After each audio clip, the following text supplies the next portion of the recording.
Direct lobbying versus indirect lobbying. There are two basic lobbying strategies, direct and indirect lobbying. The resources of the organization should be contrasted. The following is a menu of tactics available for selection in a direct-indirect lobbying plan. The listing of tactics is from the more effective to the less effective tactics. Direct lobbying tactics. 1. Face-to-face personal lobbyist visits to elected officials. 2. Personal visits to the staff of public officials. 3. Bringing influential constituents to meet with public officials. 4. Writing letters to public officials. Personal, individual letters are best. 5. Phone calls to public officials or their staff. 6. Sending emails to public officials. Indirect lobbying tactics. 1. Grassroots lobbying campaigns.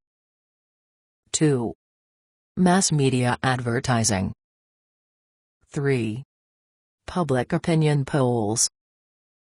4. Mass public opinion molding efforts. 5. Elite opinion molding efforts. Direct face-to-face lobbying is the gold standard of lobbying. Everything else is done to support the basic form. Face-to-face lobbying is considered to be the most effective because it allows the interest to directly communicate its concerns, needs, and demands directly to those who possess the power to do something politically. The lobbyist and the public official exist in a mutually symbiotic relationship. Each has something the other desperately needs. The interest seeks governmental assistance and the public official seeks political support for future elections or political issue campaigns. The environment for such lobbying discussions is usually the spaces outside the legislative chambers or perhaps the offices of the legislators. The legislative arena has characteristics that facilitate the lobbying process.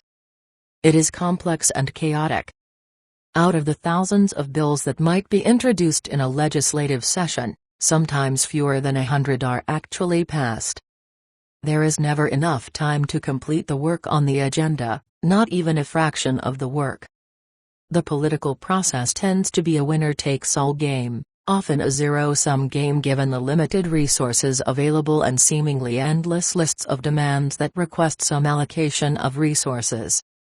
Everyone in the process desperately needs information, and the most frequent, and most useful, source of information is the lobbyist.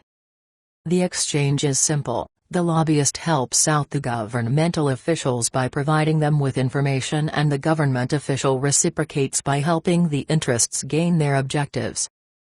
There is a cycle to every governmental decision-making site. At crucial times in those cycles, the needs of the officials or the lobbyists may dominate. For lobbyists in a legislative site, the crucial moments are as the session goes down to its final hours.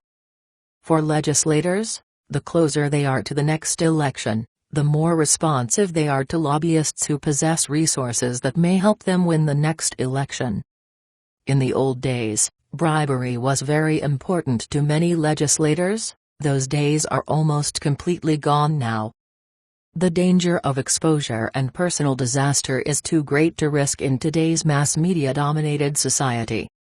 In today's political world, the public officials' greatest interest is in getting the resources they need to stay in office, and lobbyists are crucial to getting those resources. The important thing to remember is that lobbyists need public officials and the public officials need the lobbyists. As was mentioned earlier, the process is chaotic. Lawmaking could be described as making sausage in the dark. In one aspect, this is very true. Much of what happens in the process is hidden from public view. Deals are made in closed meetings, and the public events are often largely symbolic. Many casual observers of the legislative process think public events, such as committee meetings with interest group testimony, are crucial to success or failure of a cause. Occasionally it may be, but much more often, The hearings and testimony are staged events to justify the decisions that have already been made by party, legislative, and interest group leaders.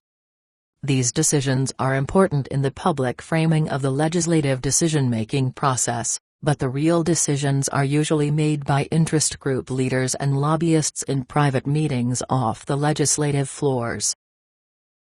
The general rules of direct lobbying are pretty simple.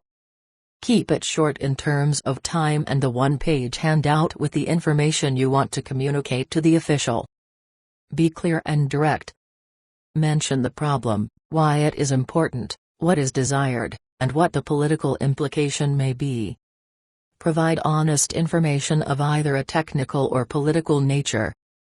Just like location is the key to a successful business. The key words for a lobbyist are absolute honesty. If an interest group leader or lobbyist is seen as offering dishonest or wrong information, his or her days in that profession are at an end.